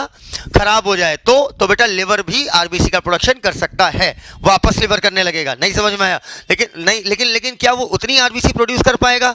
नहीं। क्लियर? क्योंकि रेड बोन मैरो की एफिशिएंसी आरबीसी प्रोडक्शन की क्या होती? बहुत कम या ज्यादा? सोच के बोलो यार, डरना काहे का? ज्यादा होगी पक्का। अच्छा, तो मेजॉरिटी ऑफ मैमल के पास न्यूक्लिएटेड आरबीसी या non nucleated? Non nucleated. All mammal या मेजॉरिटी? क्यों? कैमल की कैसी होती है? न्यूक्लिएटेड। इतनी बातें एकदम क्लियर? एक एक बच्चे को क्लियर? चलो क्वेश्चन क्या क्या है सब लोग दिखाएं जल्दी से। प्रांजल गुप्ता, रेड बोन मैरो 6 महीने के पहले बनना क्यों नहीं शुरू होता? बेटा ये जेनेटिक इवेंट है, हमारे डीएनए डिसाइड करते हैं कि किस चीज को कब बनना है। ठीक है, तो Pranjal Gupta, are you satisfied with this answer? जल्दी कोई और क्वेश्चन दिखाओ, और क्वेश्चन। खुशी सिंह, क्या पूछी खुशी सिंह? जरा देखो जरा। हृदयांश शुक्ला, अच्छा तुम सपोर्ट कर रहे हो खुशी सिंह का, अच्छी बात है। चलो, stem cell means those cell which are not assigned any task, oh my god, called differentiate and can take up any cell work, oh my god, yeah। चलो बेटा, स्टेम सेल का मतलब होता है शुरुआती सेल। ठीक है, मतलब स्टेम सेल कहने का मतलब वो ऐसी सेल जो आगे चलकर, ये मत बोलो हृदयांश की कुछ भी बना सकती है। ठीक है, मतलब हाँ, ब्लड के केस में स्टेम सेल हम उसे कहेंगे जो शुरुआती सेल होगी, जो आरबीसी, डब्ल्यूबीसी, प्लेटलेट कुछ भी बना सकती है। बॉडी की कुछ भी सेल मत बोल देना। Next question, Mantasha Moin, RBC में एनर्जी का प्रोडक्शन कैसे होता है? तो भैया माइटोकॉन्ड्रिया नहीं होता है, आप माइटोकॉन्ड्रिया को energy house of the cell कहते हो। अच्छा सवाल है, चलो इधर देखो, इस सवाल को जरूर डिस्कस करना है, हम लोग को डिस्कस सारे करेंगे, लेकिन जो नीड में फिर आने वाले हैं उनको तो खटाक से तुरंत करना है। ये आपकी आरबीसी है, माइटोकॉन्ड्रिया है नहीं। लेकिन बेटा अगर आपने रिस्पायरेशन कभी जिंदगी में पढ़ा होगा तो आप पढ़े होंगे कि ग्लूकोज, पढ़ा है तभी समझ में आएगा, ग्लूकोज टूट के बनाता है पायरुविक एसिड, पायरुविक एसिड जाता है माइटोकॉन्ड्रिया के अंदर। ठीक है, और माइटोकॉन्ड्रिया क्या बनाता है आपका? माइटोकॉन्ड्रिया बनाएगा आपका एनर्जी। ठीक है, लेकिन बेटा ग्लूकोज के टूटने के दौरान अर्थात ग्लाइकोलिसिस के दौरान भी तो एनर्जी निकलती है, तो बेटा इस एनर्जी का इस्तेमाल करती है आरबीसी। ठीक है, चलो next question. Mantasha Moin, are you satisfied? Answer जल्दी क्या करो। 20 ईयर के बाद आरबीसी नहीं बनता? अरे बनता है भैया, मेरी एज 20 ईयर से ज्यादा है, उम्मीद कर सकते हो, मेरे में आरबीसी बन रही है। फ्लैट बोन्स बनाती हैं, जानना नहीं है आपको, स्टर्नम हो गई, स्कैपुला हो गई, आपको जानना नहीं है।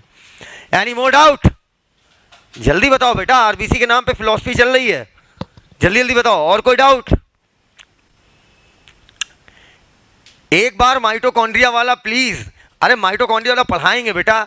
होता क्या है कि ग्लूकोज से बनता है, देखो रिस्पायरेशन का पूरा एक लंबा प्रोसीजर है। ठीक है, ग्लूकोज से बनता है पायरुविक एसिड, पायरुविक एसिड आपका जाता है माइटोकॉन्ड्रिया के अंदर, और माइटोकॉन्ड्रिया के अंदर ये टूट टूट के निकालता है एनर्जी। ठीक है, ग्लूकोज से बना पायरुविक एसिड, ये काम होता है आपका सेल के पानी वाले पार्ट में। ठीक है, और ये पायरुविक एसिड आपका जाता है माइटोकॉन्ड्रिया के अंदर, और क्या निकलती है? एनर्जी। लेकिन माइटोकॉन्ड्रिया मैच्योर आरबीसी में एब्सेंट होता है, तो मैच्योर आरबीसी क्या करती है? ग्लूकोज से पायरुविक एसिड बनने के दौरान जो एनर्जी निकलती है वो इसी का इस्तेमाल करती है। ठीक है, आरबीसी बिना सेल ऑर्गेनल के वर्क कैसे करती है? बेटा आरबीसी बिना सेल ऑर्गेनल के वर्क क्यों नहीं करेगी? आरबीसी का काम ही क्या है? बस गैस का ट्रांसपोर्ट कराना, उसके लिए जो एनर्जी चाहिए वो निकल रही है यहां से। ठीक है, अभी ओके? जल्दी लिखो बेटा, फिर हम आगे बातें करें। चलिए आइए, फिर अब हम आगे बातें शुरू कर रहे हैं। अब बेटा यहां पर देखिएगा, एक अच्छी सी चीज आपको सिखाते हैं। अब सवाल ये बनता है यहां पर कि जो आपकी आरबीसी है, जो स्प्लीन में जाकर क्या हुई, स्प्लीन में जाकर उसे आपकी डब्ल्यूबीसी क्या करी? खा ली। ठीक है, अब सवाल बनता है उस आरबीसी के अंदर मौजूद हीमोग्लोबिन का क्या होगा? ठीक है। अब यहां पर मैंने बना दी एक आरबीसी, और आरबीसी के अंदर मौजूद होता है रेड कलर का पिगमेंट, और ये रेड कलर का पिगमेंट आपका हीमोग्लोबिन। ठीक है।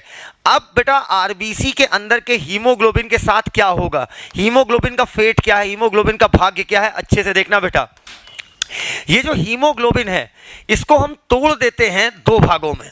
हीमोग्लोबिन हमारी बॉडी में बेटा आरबीसी खराब हो गई, अब मर गई, 120 दिन का कार्यकाल इसका पूरा हो गया, ठीक है, लाइफ स्पैन खत्म हो गया। अब 120 डेज के बाद हीमोग्लोबिन जो है वो आपका क्या करेगा, तोड़ दिया जाएगा हीम और ग्लोबिन में। किस में तोड़ दिया जाएगा, हीम और ग्लोबिन में। अब बेटा हमें पता है कि हीम में कितने पार्ट होते हैं आपके, टोटल 2 पार्ट होते हैं, ठीक है। एक होता है आपका आयरन और एक होता है आपका पोरफायरिन। अरे पता है कि नहीं पता है, तो बेटा एक हो गया आपका आयरन जो कि Fe2+ या 3+, 2+ में होता है, और एक हो गया आपका पोरफायरिन, ठीक है। अब बेटा हीम भी तोड़ा जाता है आयरन और पोरफायरिन में। आफ्टर दैट इसके बाद क्या होगा, अच्छे से समझना बेटा। ये जो आपका पोरफायरिन है, पोरफायरिन एक पिगमेंट बनाता है। पिगमेंट मतलब एनी कलर्ड सब्सटेंस जो आपकी बॉडी में मौजूद हो, क्लियर। तो पोरफायरिन आपका कन्वर्ट होता है बिलूवर्डिन में। किसमें, बिलूवर्डिन, बिलूवर्डिन नाम के पिगमेंट में कन्वर्ट होता है। और बिलूवर्डिन बहुत ज्यादा स्टेबल नहीं होता है, तो ये कन्वर्ट होगा किसी और में कि बना रहेगा, कन्वर्ट होगा, बिलूवर्डिन आपका बनाएगा बिलूरुबिन, ठीक है। अब अगर कभी भूल जाओ बेटा कि पहले वर्डिन बना कि पहले रुबिन बना, वरना बिल्लू बिल्लू तो याद रहेगा, रुबिन और वर्डिन में कंफ्यूज हो गए, तो बेटा एक ट्रिक याद रखना, वर मतलब समझते हो ना क्या होता है, अरे वरमाला, वर वधु, वाह से हुआ वर्डिन, वर्डिन पहले बनेगा, रा से रुबिन, रुबिन बाद में बनेगा, क्लियर। और बिलू वर्डिन और बिलू रुबिन जैसा कि हमें पता है कि ये दोनों मिलकर कहलाते हैं बाइल पिगमेंट। क्या, बाइल पिगमेंट, ठीक है। अब बेटा अच्छे से समझना हुआ क्या, हीमोग्लोबिन के साथ आयरन अलग, पोरफायरिन अलग, ठीक है, ग्लोबिन अलग हो गया। ये ग्लोबिन क्या है, प्रोटीन है, तो ये इस्तेमाल हो जाएगी कहीं और। वहीं पर ये जो आयरन है ये वेस्ट नहीं होगा, ये नए हीमोग्लोबिन को बनाने में इस्तेमाल हो जाएगा। नहीं समझे, आयरन आपका नया हीमोग्लोबिन बनाएगा, और हीम का जो आपका पोरफायरिन है वो कन्वर्ट होगा बिलूवर्डिन, बिलूवर्डिन के बाद बिलूरुबिन, और दोनों को मिलाकर क्या बोलते हैं, बाइल पिगमेंट। ये सीबीएसई 1989 का क्वेश्चन है, ठीक है। उन्होंने पूछा था कि हीमोग्लोबिन टूटेगा तो क्या बनेगा, तो आंसर है बिलूवर्डिन और बिलूरुबिन। दोनों में एक लगाना हो तो आप क्या लगाओगे, बिलूरुबिन, क्योंकि ये ज्यादा स्टेबल है, क्लियर। चलिए अब अगर हम आगे बातें करें तो आइए कॉमन सेंस वाले क्वेश्चंस लगाते हैं।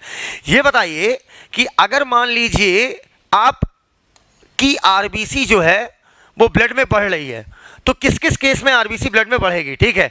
चलो आरबीसी ब्लड में बढ़ रही है, ऐसा कब होगा, आरबीसी ब्लड में बढ़ेगी तब जब एक्सरसाइज करेंगे, ज्यादा या कम, ज्यादा। जब हम एक्सरसाइज करेंगे तो इस केस में क्या होगा, आरबीसी बढ़ेगी। क्यों बढ़ेगी, इसका रीजन बता सकते हो, पूरा सीक्वेंस में बताओ। जब मैं एक्सरसाइज करूंगा तो मेरी मसल्स को एनर्जी चाहिए, ज्यादा या कम, ज्यादा। एनर्जी पैदा करने का तरीका रिस्पायरेशन, मतलब ऑक्सीजन ज्यादा चाहिए, CO2 ज्यादा बाहर निकले, इसके लिए रेट ऑफ रिस्पायरेशन हो जाएगा ज्यादा। और ब्लड जो है, अब समझना बेटा, ब्लड का काम क्या है, O2 CO2 को इधर से उधर ले जाना। तो अब क्या होगा बेटा, एक्सरसाइज के दौरान ब्लड में कौन सी ऐसी चीज है जो O2 CO2 को इधर उधर ले जाती, हीमोग्लोबिन। हीमोग्लोबिन किसमें मौजूद है, आरबीसी, तो एक्सरसाइज के दौरान आरबीसी हो जाएगी ज्यादा। इतनी बातें एकदम क्लियर। अच्छा, मतलब एक्सरसाइज ज्यादा तो आरबीसी ज्यादा। अच्छा अब बेटा ये बताओ कि यंग लोगों में आरबीसी ज्यादा होगी या ओल्ड, यंग लोगों में, क्योंकि यंग लोग क्या होते हैं बेटा, ज्यादा एक्टिव होते हैं। बुढ़वन तो ऐसे करके चलते हैं ना, ज्यादा एक्टिव होंगे, ज्यादा एनर्जी चाहिए, ज्यादा एनर्जी चाहिए, ज्यादा गैसियस ट्रांसपोर्ट चाहिए, ज्यादा आपका मिनरल्स, ज्यादा आपका विटामिन का ट्रांसपोर्ट चाहिए। तो इस समय बेटा लेकिन गैसियस ट्रांसपोर्ट को कंसीडर करते हुए आपका यंग लोगों में आपका आरबीसी क्या होगा, ज्यादा। अच्छा बेटा ये बताओ, मेल और फीमेल में किसमें लगता है तुम्हें मेटाबॉलिक रिएक्शंस ज्यादा चलती होंगी, मेल में, क्लियर। मेल वैसे भी मॉर्फोलॉजिकली स्ट्रांग है, एनाटॉमिकली स्ट्रांग है, लेकिन याद रखना साइकोलॉजिकली फीमेल स्ट्रांग है। कहने का मतलब क्या हुआ, मेल आपको लड़ाई झगड़े में तो जीत जाएगा बेटा, लेकिन साइकोलॉजिकली, मजाक नहीं कर रहा हूं, फीमेल ज्यादा स्ट्रांग होती है, बस 2 आंसू गिराई मेल खत्म। तो अब बेटा मेल के पास ज्यादा एनर्जी रहती है, ज्यादा एनर्जी चाहिए भी क्योंकि उसका बिल्डअप ज्यादा होता है।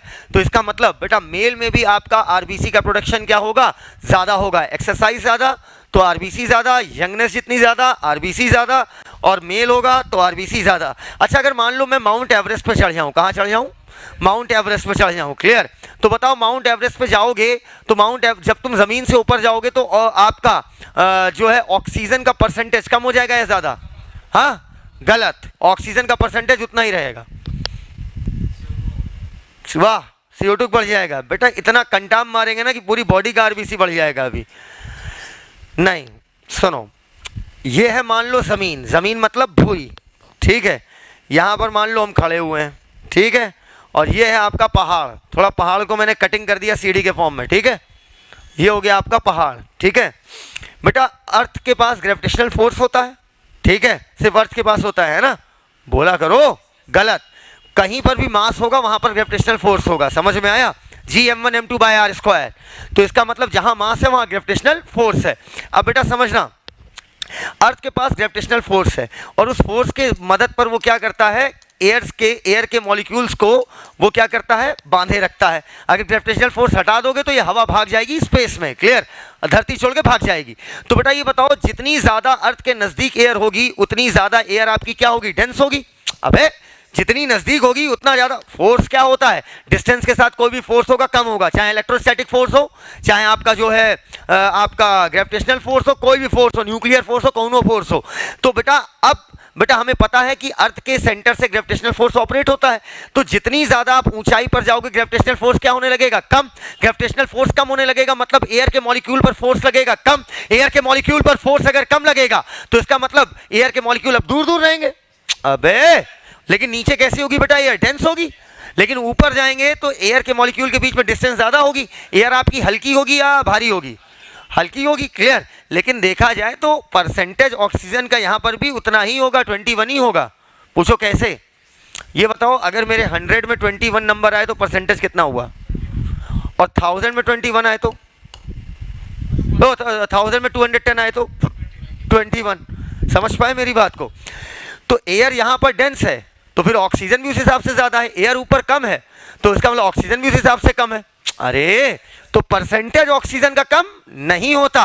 अरे अबे यहां की 1 लीटर एयर ले लो, यहां की 1 लीटर एयर ले लो, ऑक्सीजन का परसेंटेज उतना ही होगा, लेकिन 1 लीटर ऊपर की लोगे तो उसमें एयर कम होगी, तो एयर कम होगी तो नंबर ऑफ ऑक्सीजन मॉलिक्यूल, समझ पाए, तो नंबर ऑफ ऑक्सीजन मॉलिक्यूल कम होगा, परसेंटेज कम नहीं होगा। अभी भी नहीं समझ पाए, समझ गए पक्का, कंटाम मारेंगे, बोलो नहीं समझ पाए, वेरी गुड, लाख समझ जाओ, 10 बार पूछा करो, समझ में, फ्री में नहीं पढ़ लो, पैसा देख पढ़ रहे हो। इधर देखो, नीचे एयर डेंस है, क्यों डेंस है, ग्रेविटेशनल फोर्स ज्यादा है। ऊपर जाओगे ग्रेविटेशनल फोर्स कम होगा तो एयर क्या होगी आपकी, पतली होती जाएगी। मतलब 1 लीटर, अगर आप 1 लीटर का कनस्तर लेते हो तो उसमें अब एयर के मॉलिक्यूल कम होंगे, ऑक्सीजन भी कम होगी, लेकिन परसेंटेज ऑफ ऑक्सीजन अभी क्लियर हो गया होगा, है ना। बोल भाई, अगर तुम मान लो हैप्पी बर्थडे टू यू वाला केक ले लो, ठीक है, हैप्पी बर्थडे टू यू वाला केक ले लो, उसमें तुमने चिरौंजी डाल दी, क्या डाल दी, तुम्हारा नाम, चिरौंजी डाल दी। अब चिरौंजी मान लो उसमें तुमने जो है 21% चिरौंजी डाली है, कितनी, 21, और चारों तरफ इक्वली फैली हुई है। अब केक का इतना भी टुकड़ा लोगे तो उसमें चिरौंजी कितनी होगी, 21%। अरे पक्का, तो बेटा एयर कम होगी, उस हिसाब से ऑक्सीजन के ना ऑक्सीजन मॉलिक्यूल भी क्या हो जाएंगे, कम, लेकिन परसेंटेज वही रहेगा, क्लियर। तो बेटा जब हम ऊपर जाएंगे, ये चढ़ाई की, ठीक है, कूद कूद के जा रहे हैं, ठीक है, जैसे जैसे ऊपर जाएंगे एयर आपकी हल्की होती जाएगी, अल्टीमेटली ऑक्सीजन क्या हो जाएगी, कम। और जब मैं माउंट एवरेस्ट की पीक पर होऊंगा तो ऑक्सीजन हो जाएगी बहुत कम। अब ऑक्सीजन अगर बहुत कम हो गई तो इस समय मुझे सांस लेने में दिक्कत आ रही होगी या नहीं, तो क्या बॉडी चाहेगी, कोई बात नहीं, ठीक है, ऑक्सीजन कम है, चलेगा, नहीं, बॉडी चाहेगी कि अब भाई सेल कहेंगी ऑक्सीजन चाहिए, ऑक्सीजन चाहिए, बेचारा अब ब्रेन तुरंत मैसेज किसको देगा, लंग्स को, कि रेट ऑफ रिस्पायरेशन बढ़ाओ, जल्दी जल्दी सांस खींचो, ज्यादा से ज्यादा ऑक्सीजन अंदर ढकेलो। अब आप क्या चाहोगे कि ब्लड जो है ज्यादा से ज्यादा ऑक्सीजन पकड़े या कम पकड़े, ज्यादा पकड़े, जितनी ऑक्सीजन जाए वो सब की सब ब्लड पकड़े, कोशिश यही रहेगी ब्लड की। इसके लिए आप क्या चाहोगे, आरबीसी ज्यादा हो या कम, कॉमन सेंस। इसका मतलब हाई एल्टीट्यूड पर, ऊंचाई पर जाने पर, क्या बोला, हाई एल्टीट्यूड पर, ऊंचाई पर जाने पर नंबर ऑफ आरबीसी आपकी क्या हो जाएगी, कम या ज्यादा, ज्यादा, क्लियर। अच्छा, एक औरत है जो मेंस्ट्रुअल साइकिल से इस समय उसकी मेंस्ट्रुअल साइकिल में मेंसेस आ रहे हैं, मतलब पीरियड आ रहा है, ब्लीडिंग हो रही है, ठीक है, ब्लीडिंग समझते हो ना, पीरियड समझते हो, ठीक है। तो बताओ इस समय उसमें आरबीसी कम होगी या ज्यादा, कम होगी, अरे ब्लीडिंग हो रही है ना। तो बेटा इसका मतलब क्या हुआ, मेंसेस के समय पर, ठीक है, मेंसेस मतलब बेटा ब्लीडिंग, ठीक है, जब फीमेल में मेंस्ट्रुअल साइकिल के दौरान ब्लीडिंग होगी तो मेंसेस के समय में आरबीसी क्या हो जाएगी, कम हो जाएगी। इतनी बातें एकदम क्लियर हो गई होगी, पक्का। तो इस तरीके से हमने पूरी की पूरी आरबीसी देख ली, आरबीसी को देखकर रिलेटेड कॉन्सेप्ट्स देख लिए, ठीक है। अब यहां पर मैं आपको 2 रिमार्केबल पॉइंट्स बताऊंगा, पहले आप इसको जल्दी से छाप लीजिए, जल्दी से। इंक्रीज इन आरबीसी काउंट, इसे बोलते हैं पॉलिटीमिया। क्या बोलते हैं? पॉलिटीमिया। और अगर आरबीसी कम हो गई मतलब खून की क्या पड़ रही है? कमी। आरबीसी काउंट अगर कम हो गया, खून की कमी, तो इसे बोलते हैं एनीमिया। क्या बोलते हैं? एनीमिया, ठीक है। बढ़ गई आरबीसी की संख्या पॉलिटीमिया, घट गई आरबीसी की संख्या एनीमिया। नोट पॉइंट लिख लीजिए एक, फॉलिक एसिड, बस इस नोट पॉइंट को लिख लीजिए, कल इसको एक्सप्लेन करेंगे। And vitamin B12 help in maturation of RBC.